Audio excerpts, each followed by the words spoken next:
España. Entonces alguna vez estaba ahí. Claro, reportero. Muchas gracias. ¿Y a Caro? A ver. Ongi etorri zinemaldira, sail ofizialeko futbolin filma ikusi dugu, eta prest gaude prentsaurrekoari hasiera emateko. Buenas tardes, bienvenidos a esta edición.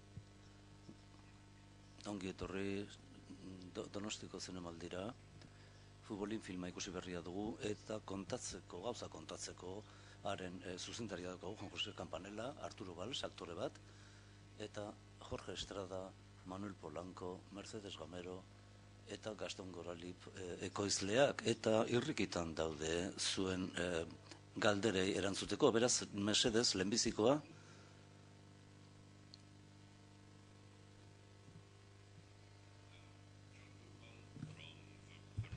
John Hookwell, Variety aldizkarikoa, nire galdera, hemen jende askok gozatu du zure filma, baina galdetu nahi zut ea inoiz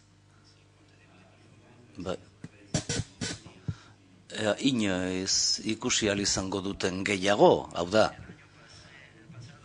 joan den urtean, Anisi zinemaldian, Gaston Juan Jose, aipatu zen nuen aukera bat egon zitekeela horren jarraipen batena.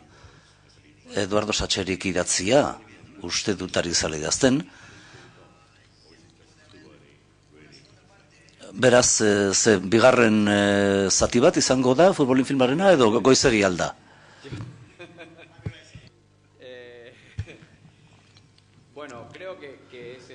Ara, nik uste goiz xamar dela hori esateko, gu jarraitzen dugu, beti ere lanean ideia horrekin, eta beste batzuekin ere, noski. Baina badaude jarraipenak jatorrizkoak, baina hobeak izatearen kasuak. Baina heltze denbora bat behar du jarraipen batek eta bere helburua ongi aurkitu. Personaiak beste modu batera lantzea, nire personaia batzuk berriro ikusi nahi nituzke, esate baterako crack delakoa, niri asko gustatu zitzaidan personaia. Baina saiatuko nintzateke normalean egiten diren, hasteko ikusi behar dugu ea lehenbizikoa nola funtzionatuko duen munduan. Baina arte Argentinan bakarrik esteinatu dugu eta oso ongi joan zaigu, baina ez duzu zure burua eramaten utzi behar presengatik eta gauzak ongi egin behar dira batez ere jarraipenekin. Beraz, zehazki erantzuteko, pentsatzen ari gara, baina inolako presari gabe. Nik esango nuke, Argentinan bakarrik estrenatu baldin bada ere, merkatu garrantzitsunetan ikusi duen jendeak oso harrera hona egin dio eta saldu egin da. Leku exotiko xamarretan eta hori da seinale ona.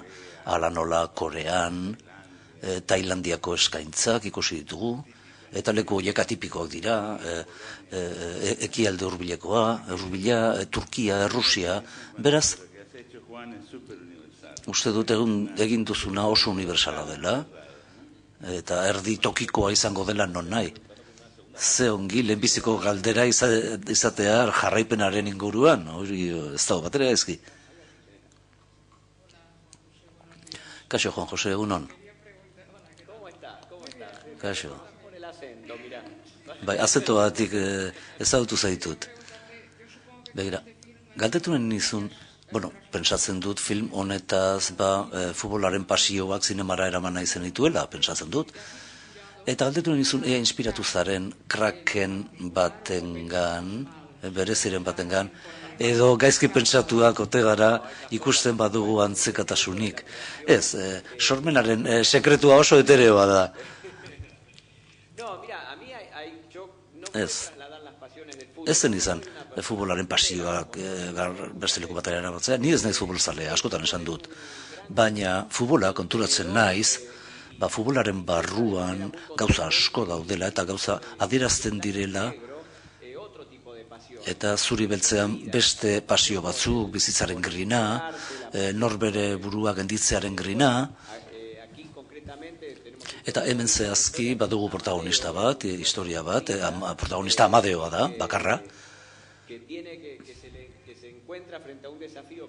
eta erronka baten aurrean aurkitzen da, ez zun bilatzen, baina hor dago, eta orduan disjunti bat dauka, dilema bat dauka, edo aurre egiten dio, desagertu egingo da. Orduan, futbola da horren eduki gailua nola baita esateko.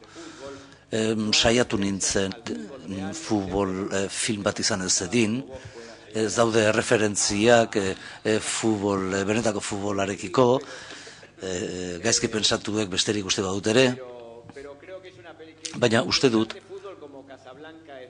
Casablanca gerra filma den enean dela hau futbol filma. Hiru galdera labur, lehena, nola eman dakioken sakontasuna, marrazki bizidunei, ze horiek beti izan dira alako aurrentzako libertimendua. Bigarrena, amaieran esaten da futbolak mirariak ekarriko dituela, eta baina ikusi dugu mirari bakarra ustelkeriaren izan da, hori bigarrena. Eta hirugarrena, defendatuko dut lehenik Arturo Balsen lana, bikoizketa oso ona egin duelako, baina zergatik ez duzu zuk bikoiztu? Argentinan Espainiara egiten da. Konta juzu. Esanen behar dut. Bueno, zatika jungo gara, hiru galdera ziren, ez da? Eta horietako bakoitzak, alako itzalditxo bat behar du. Orduan, lehenbizikoa zaztu egin naiz, beraz, errepik ezazu mesedez? Sakontasunean, bueno, argentinarrak beti sakontasunean harakatzen, ez da? Bueno, nik uste filmak gauzak ekartzen ditula, animazio zuzendari batekin jardun nuen, Espainiarra da bera, Jorge zerbait, mi villano favoritoren sortzailea da, eta nik nahi nuen alako errealismo bat lortzea, aurpegietan, eta hori ez da ohikoa, eskuarki antzestea zaipatzen denean erreferentea izaten da beste animazio zinema bat, eta guk jo genuen, geure artean elkar firmatzeaz gain, junginan zinema iturrietara, benetako zinema errealetara, hemen zinefiloak izango dira, eta konturatuko zinetan, badaudera referentziak, Apokalipsis Naurena edo 2001, baina Orson Wellesen Hotel Lorenak ere badaude, Frank Capraren filmenak, baita Ingrid Bergmanen begirada batzuk ere badaude, Casablancakoak, eta oso interesgarri izan zen guretzat, beti da nik gustatu izan zigu, film horiek, kodifikatzea ze arpegiko ze giar mugitzen duten, eta animazioa horixe baita, titiritero gisako bat izatea. Eta nahi duzu errealismo bat lortu, antzezpenetan, eta esate dizut. Animazioaren lehen 6 hilabetea kontzentratu ziren hori lortzen, eta nik uste horrek ematen diola alako zerbait personaiei, batzutan aztu egiten zara, animazio bat ikusten ari zarela. Eta uste dut horrekin zer ikusia daukala. Edo nola ere, sakontasuna, ez guaztu behar film honet, zuzendatuta dagoela aur publiko baten gana, orduan ezin zara aritu beste lako eskatuko lukeen konplexiotasunera, edo argilunetara, esakatu oso zen argiluntesunetara, oso argi izan behar zenuen ardura hori. Bigarren galdera zen, esaten dela, ia futbolan mirarreak dauden, edo zen gauza gerta daiteke, hori da esaten duena. Berriro diot, ez dago futbola realarekiko referentziarik, krakaren eta managerraren figuraz kenduta. Managerrena da helduentzako personaia, eta haren azken esaldia nahiko zinikoa da. Ez da bai da filosofiko handiak izan genitun. Benetan, Ea horrela bukatu behar zuen managerrak edo zer. Baina filma izan baliz helduentzako ez genukeen zalantzarik ingo. baino aurrak ere sartzea ikuslegoan horrek ardura bat sortzen dizu, zer esaten ari zaren. Orduan erabaken nuen amaieran, alde horretatik jotzea, orduan halako alusio bat da, aipu bat da, ez genuen gehiago sartu nahi. Bestela izango zen futbolaren inguruko film bat, eta ez da halakoa. Eta ahotsaren kontua, argitu behar da, ez da bikoizketa bat espainera kastizora. Filma koprodukzio bat da, Argentinaren eta Espainiaren artekoa, eta bi bersioak dira jatorrizkoak. Espainiako gidoian lan asko egin zuen Fernando Castés, El hijo de la noviaren Luna de Avellaneda, Mismo amor, misma lluvia, eta ni oso presente izan nintzen horretan, eta hemen ere jardun genuen, ea ze bersio eman behar genuen, eta hasierako kastina egin zen bi herrialdeetan, eta ideia zen bi bersioak grabatzea, ahots bersioak, aukeratzea pertsonaia hobekien egiten zuena, animatzeko filma, baina hori amesgaizto logistiko bat zen, eta orduan ordena hori izan zen, baina gidoia aldez aurretik zegoen. Eta egia esan, animazio antzezpena ez da film normal bateko antzezpena bezalakoa.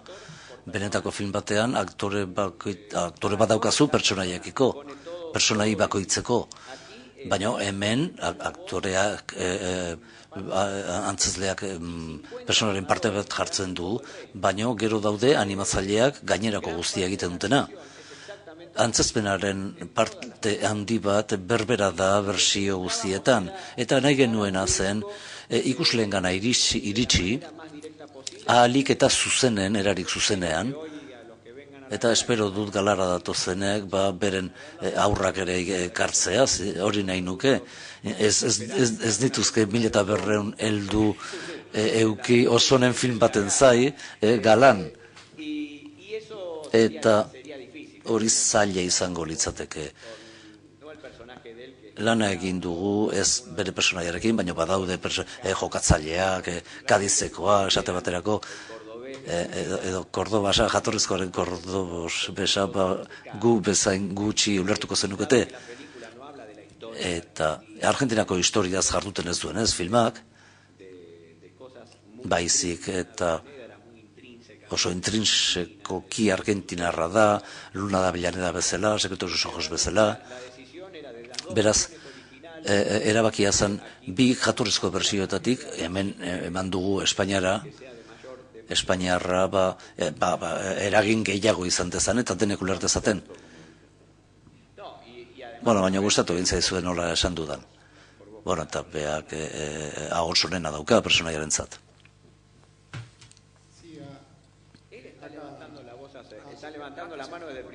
Da hor, hasieratik gai da. Urrengoa da. Benetan, bai. Burusoiak beti banatuta, beti batuta.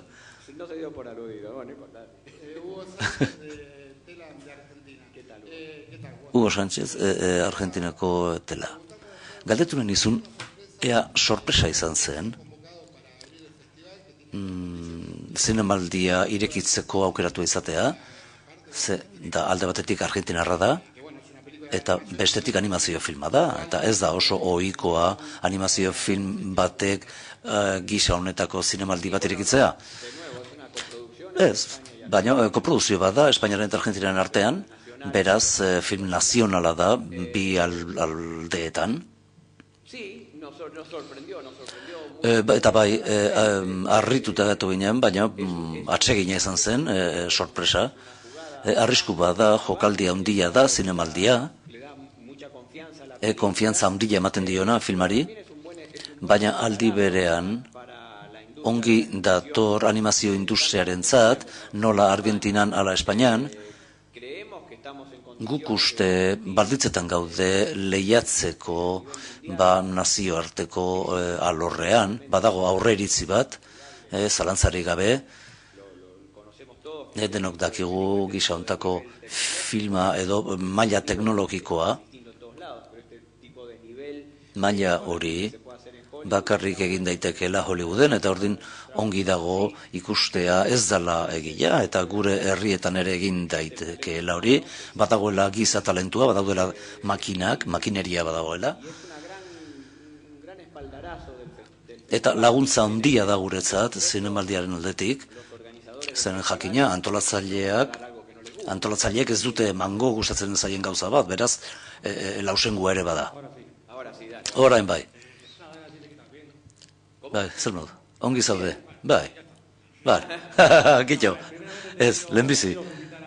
Zoriondu egin nahi dut taldearen kapitaina, defentsak, aurrelariak, oso talde ona egin duzu, partida bat oso entretenitu izan da, eta esaten baduzu ez zarela inorengan oinarritu, inorizatu egin duzu,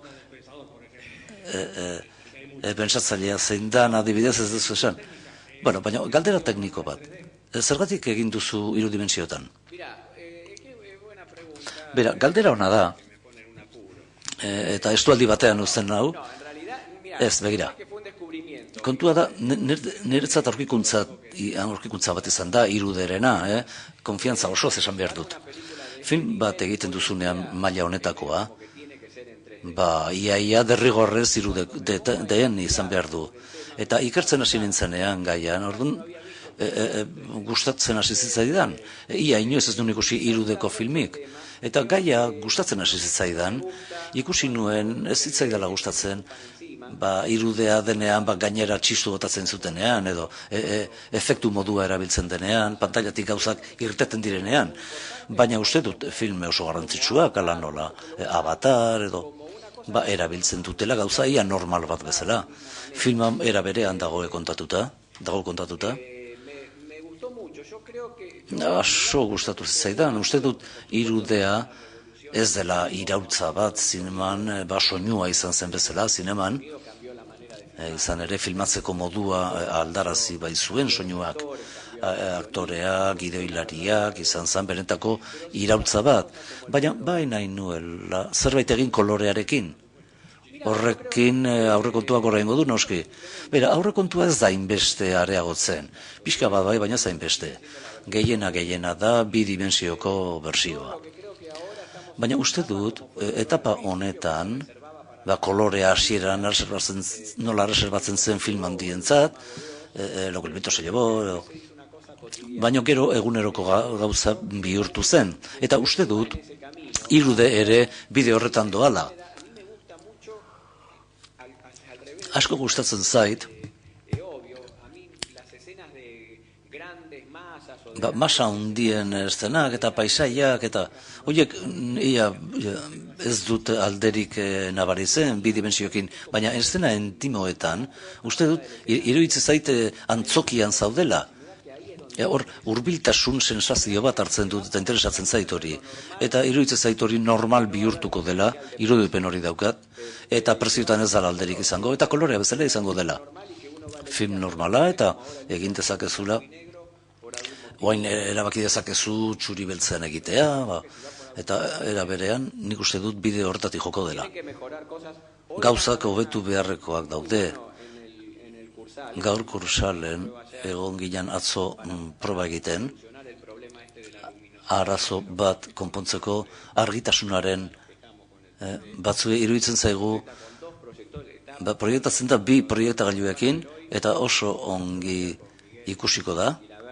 Miguel Gilabertekin egin genuen proba, Espainiako kolore genioa, Espainiako artista handietako bat, 2 proiektore aldi berean, argitasun gehiago emateko eta oso ongi ikusiko da. Kaixo, filma oso gustatu zait, eta jakin nahi nuke, ea iruditzen zaizuen desagrabio gisako bat, zure filmak, irekitzea zinemaldia, El secreto de sus ojosekin gertatutako bidegabekeria eta gero? Ez. Egia esan, gero errebantxa ederra izan genuen, beraz ongi egon zen.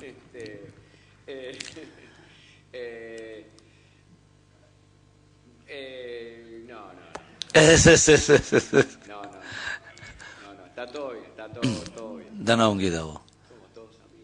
Danak laguna gara, lagun artean gaude. Eskerrik asko, galderan zegoen lausengo implizito batik. Rivadavia y Rayo de Plata. Argentinan ikusten duguna eta hemen ikusten duguna egokipenaren kontua da bikoizketarena baino gehiago. Jakin nuen, ea profesionalengan fidatu zean, ala modismoak eta izan duzun alako herrialde bakoitzeko norbait esateko zein den horrena, eta zergatik personai bat berdina izan den. Bai, esan bezala, nik lan egin dut, Argentinar bersioan, kastizoan, nolabait esateko, eta ingelesezkoan.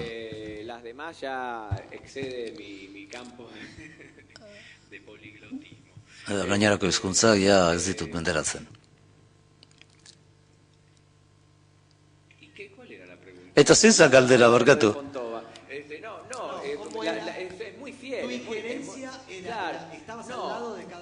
Ea bakoitzaren ondoan zeunden edo?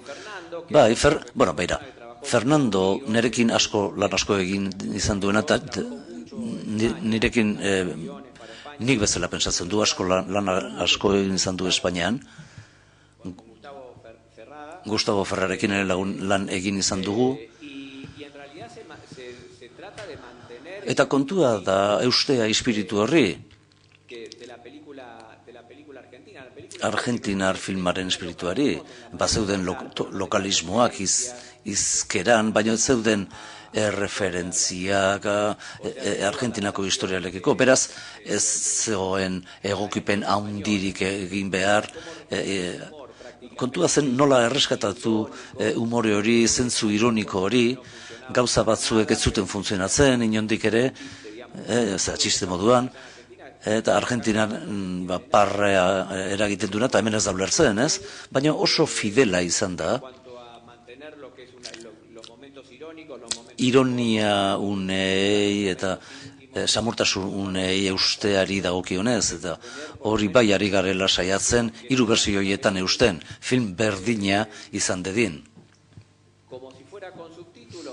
Azpidazkikin baliz bezala, baina osatuagoa. Eta Fontobarena, Fontoba da el lokoren personaia, hasi ginen lanean, eta zorionez, une honetan, futbolean, non nahiko jokalari daude, batez ere Espainian, eta ez lizateke bat ere arraroa izango, eta nazioarteko talde bat da futbolinekoa. Herrialde bakoitzeko onenarekin, eta personaia hori, egia esan, hain zegoen, hain zen partikularra bere antzezpena, eta itzulezina, non erabaki bagen nuen bersio horrekin geratzea. Doble kobratu zuen edo? Oie, kobratzen dute ahotsa jartzegatik. Bai, egia esan ez dakit nola egin zuten. Sesio bat gehiago izan zuen, esateko ezin naiz metegolera futbolinera sartu. Kaixo, nik bi galdera ditut, Desagrabiaren galderara itzuli nahi dut, eta jakin nahi nuen, ea gutxienez, decepzio bat izan ote zen, oso harrera ona izan zulako filmak, eta palmaresean, ez egotea palmaresean, eta beharrena da, ea animazio produktu batek, kentzen ote dizon autoretza pixka bat, antzezlekin beste gauza bat da, noski, baina, bueno, decepzioarena bai, noski.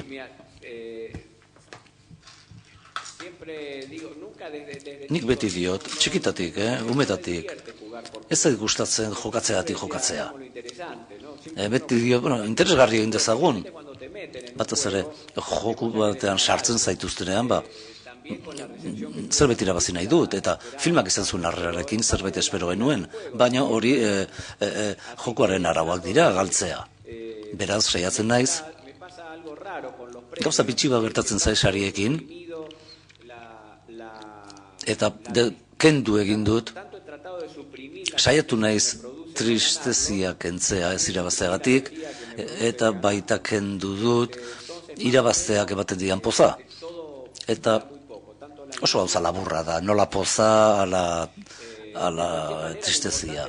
Edo nola ere garrantzitsuna da ikuslekin zer gertatzen den. Eta aitortu behar dut, nire filmak, gehiago jartzen ezela ikusleen lekuan, espezializatuaren aurrean baino, film bat egiten dudan haientzakoa denean, ikusleentzat, hori sariaren aldetik. Erantzun dut, ongi. Eta bestea, egiletzaren kontua, bai, galdera hona da, zeren eta badago gauza paradoxiko bat, zuzeneko zineman, nire ikasketengatik, zinema eskolengatik, nire esperientziarengatik, egin itzazke edozen gauza, gaizki baino. Norbait gaixotuko baliz, soinu teknikaria edo argazki, egin ezake badakit gauzak egiten, eta badakit zer eskatu daiteken eta zer ezin daiteken beti egin. Hemen, animazioan ez. Badaude izak, solving, shredding, ragging, dana ingen bukatzen dena, rendering, eta zindagizut ikusten duzuna da zenbakiz batetako ordenagailu bat ez dute zer ulertzen, baina aldi berean.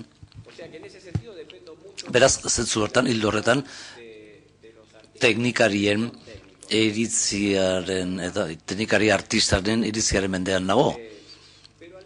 Baina aldi berean, paradoxa bat gertatzen da, legia dena erabaki behar dudala. Gauza guztiak, zuzeneko zineman erabaki behar ez dituena, nola, aurpegiaren itxura, begi kolorea, mugitzeko modua, hitz egiteko modua, ahotsen eta gorputzen kombinazioa, zenbat erabaki hartu behar diren animazio film batean, izugarria da. Eta zuzendariak hartu behar ditu erabaki horiek guztiak. Beraz, beste aldetik, iruditzen zait, erabaki gehiago hartu behar izan dudala, eta gehiago sartu naizela, injerentzia gehiago. Esate baterako, darinen arpegia da, eta erabakia da bat. Hemen, hitz egin dugu, orduak eman ditugu, 6-7 ordu, zenbait egun pasatuta gero, kapitainaren begi kolorea erabakitzeko, eta orduan, urdin berdeska edo berde urdinska ez genekien nola maila horretara iritsi zen. Eta ezak nahiko erreal ikusten den orinen kopurua beste testura bat egin beharko litzateke, beste distantzia batzetik hartuta. Esan erabaki milioika hartu behar izan ditut. Eta ez dut hemen esango, baina halako batean obsesionatu xamarra nengoen, ies egiten ziguten xehetasun askorekin, filtroa pasatzen zituztenak, harik eta lasaitzeko jarri zidaten Pixarren film bat, erakusteko fotogramaz zenbat gauza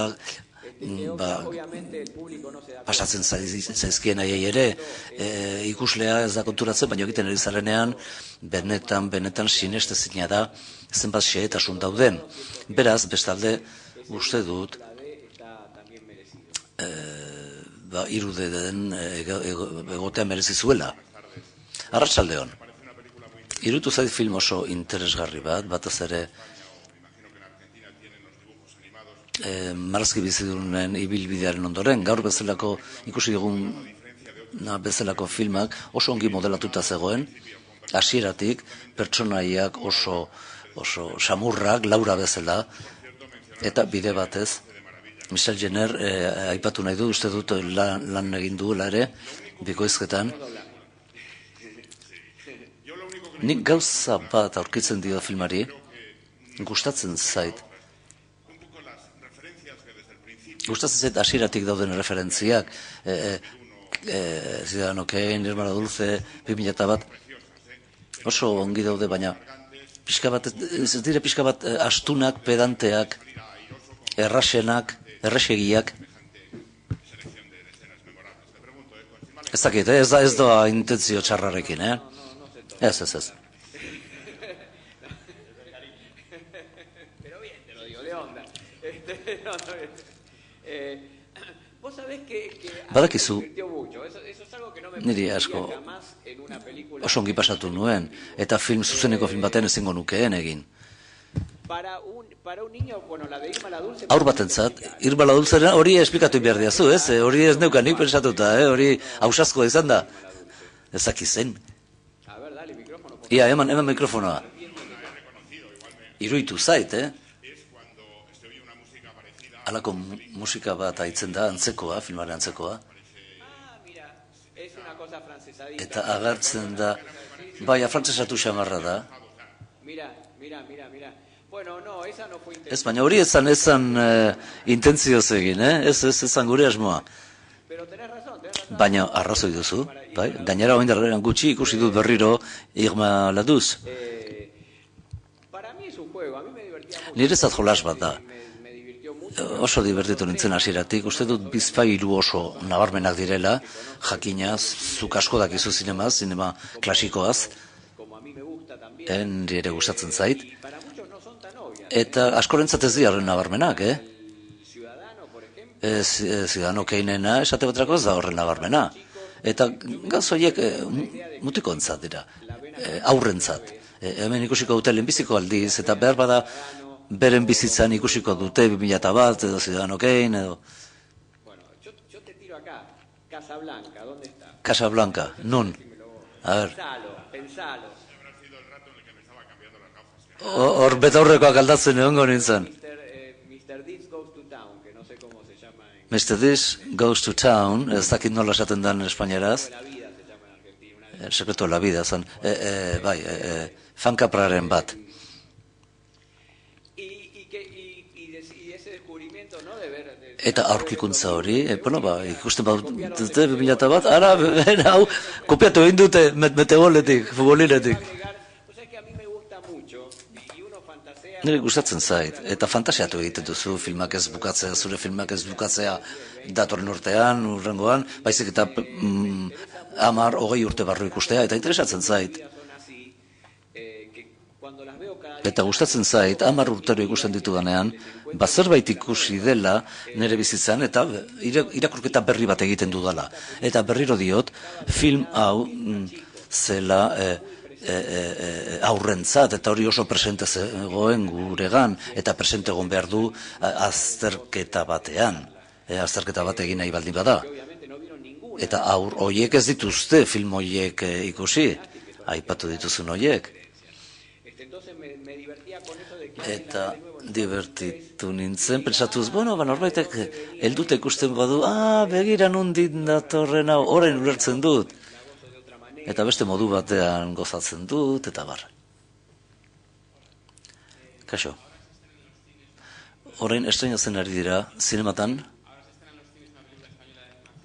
animazio film espainiar bat, jazi, La Espada del Valor, eta lehenko gunean haien autoreek esan zuten, Princesa Meridaren hilearekin, haiek film osoa egin zezaketela, baliteke.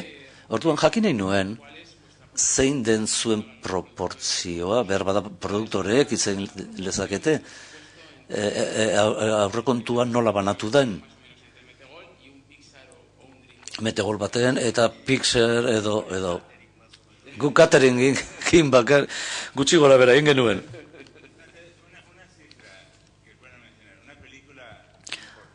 Film garrantzitsu batek, Joanek egin dituen horietako batek, $2 milioi bataz beste.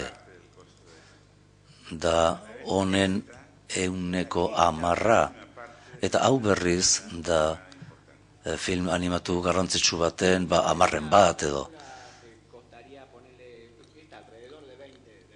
20 milioi inguru, bai, 21 milioi dolar gutxi gora bera, buelta hortan dabil. Eta DreamWorksen film batek, $100 izango luzateke, eta Pixaren 200 milioi dolar.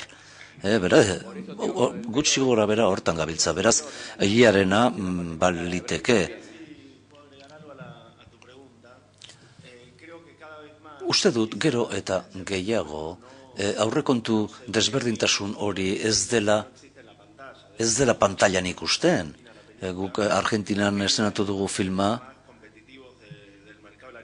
animazio, beste zerbait film zeuden, Pixar jarpen batekin, DreamWorks beste film, eta Illuminations 2 ere bazegoen, eta Villano 2, eta hoiekin lehiatzen, hoien kontra lehiatzen, konturatzen ze alde dagoen, eta baino estreinaldian eta lehiakideekin egon garen aste hoietan irabazi indiegu. Beraz, uste du gero eta gehiago ikusiko dugula Hollywoodeko tematik kanpo egindako filmak, gero eta gehiago, uste etorrek beste kalitate batzuk ematen dizkigula. Gauza batzuk Hollywooden ez dauzkate, historia hobeak, historia libreagoak, merkatolesietatik kanpoan dauden historiak. Galdetu nizun proiektuaren jatorriaz, Roberto Fontana Rosaren kontakizun bat egokitu duzue, eta Argentinatik kanpo ez da oso ezaguna, baina Argentinan oso tiroia handia dauka, benetako instituzio bada.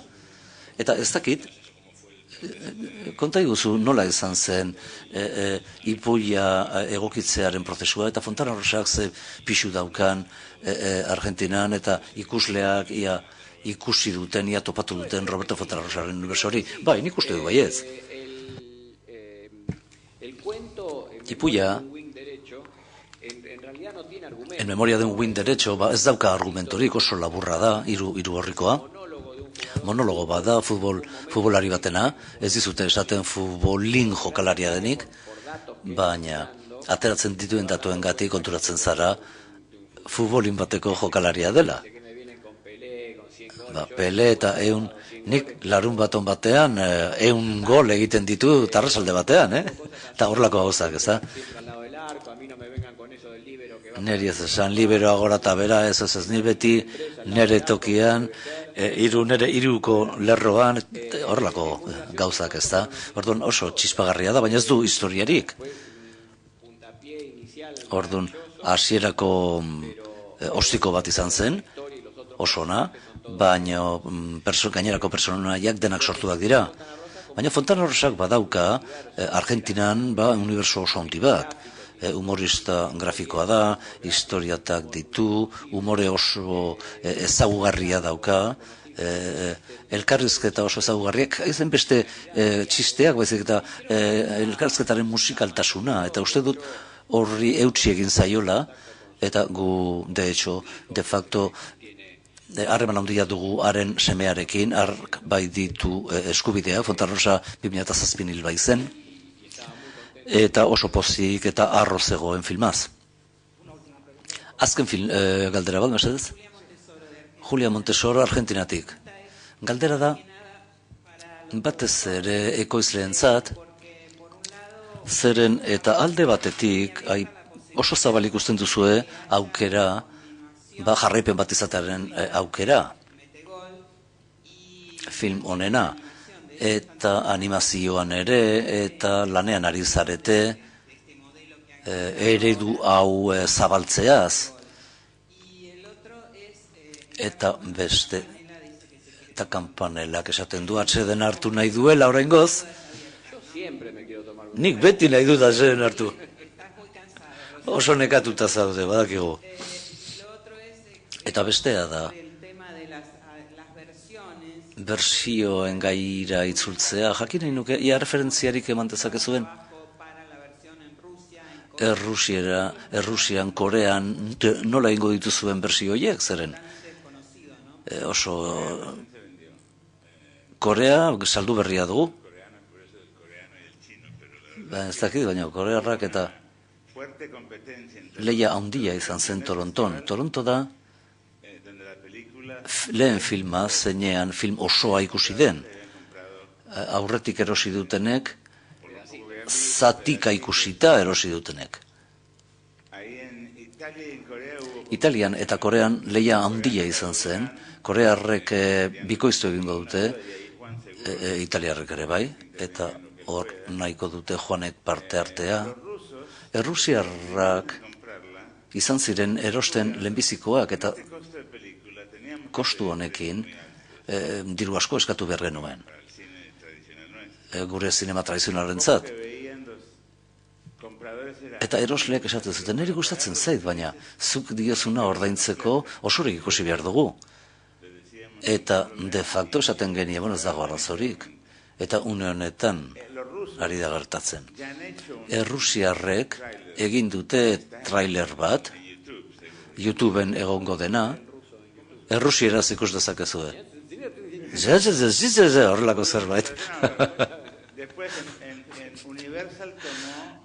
Eta Universalek hartu zuen Espainia eta Latinoamerika, bikoizketa eginda, oso ongi dagoena.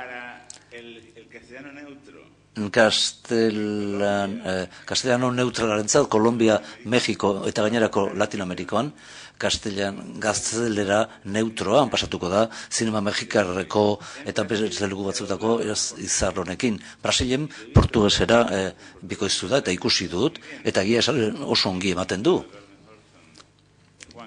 Hori Juanek ere esan dezake. Bai. Eta inglesez, bikoizten ari gara Inglaterran,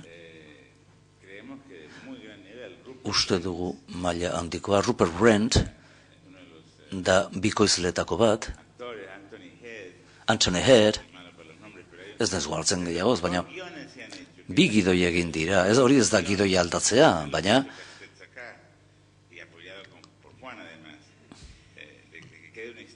behar da historio bat, banatzaile ingelesak interpretatzen duenak balioko diona bere herriarentzat.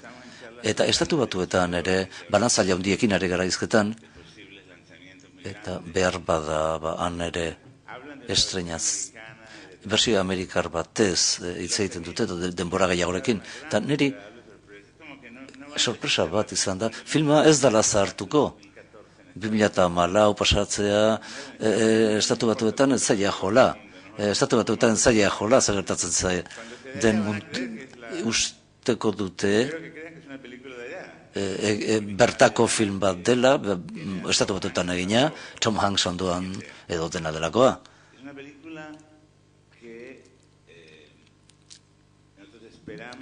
Guk espero dugu filma tokikoa izatea non nahi. Leku bakoitzean, argiro dago ezin dugula dena gainge biratu, Polonia, Turkiak ere ordaindu du, erdialde hurbila, uste dut, ekialde hurbila barkatu. Pixel edo DreamWorks ezin dituzte erosi, estudietatik datozelako, hemen ikusi dute maila teknologiko oso handiko produktu bat, historia gustatu zaie, eta independente batek bere herrian bana dezake. Eta ingelesezko lasterketa American Film Marketen hasten da azaroan, eta optimista gara, eta espero dugu noski Joanek zuzendaria kide sortzaile izateaz gain, denok implikatuta jarraitzea, nazioarteko kalitateko zinema egiten Buenos Airesetik.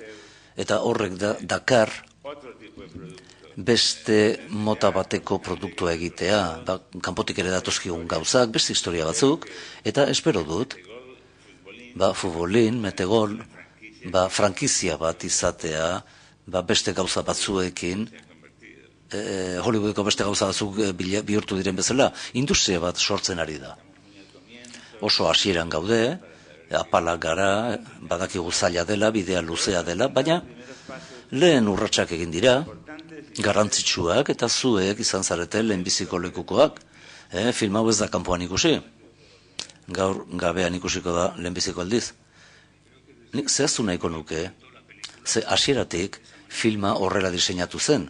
Jorgek dioen bezala guk nahi genuen edozi merkatutan tokikoa izatea. Eta halako batean pesatu genuen ere teknologiak ahalbidetuko lukeela, behar bada, baita elastikoak aldatzea ere, gero kontuatu nahiko korapilotsua zela, baina horregatik polemika hori film argentinarra espainiarara izulia, hasieratik ikusi duzu, koproduzio hispano-argentinarra izan da, eta diru espainiar asko dago hor sartuta, eta beti pensatu izan dugu, filma ez zala itzuliko, eta planteatu zen erritmo eta aldaketa linguistiko batzuekin funtzional ezaketenak bi merkatuotan, eta baita merkatuan klosasoiean ere, eta horregatik, inauguratu zen, esteinatu zen Argentinan, baina jakina Juan José Campanella bezalako zuzendari bat izan da, eta gidoia jakinda gidoia datorrela ipuian argentinar batetik, ulerrezazue, benetako, koproduzio bat izan dela, eta bat dela bai argentinarra, bai espainiarra. Ez dela bapatean pentsatu dugula nazioartekoagoa egiteko aldatu egin behar genuela eta aldatu, baizik eta hasieratik planteatu genuen horrela. Eskerrik asko denoi. Eskerrik asko denoi.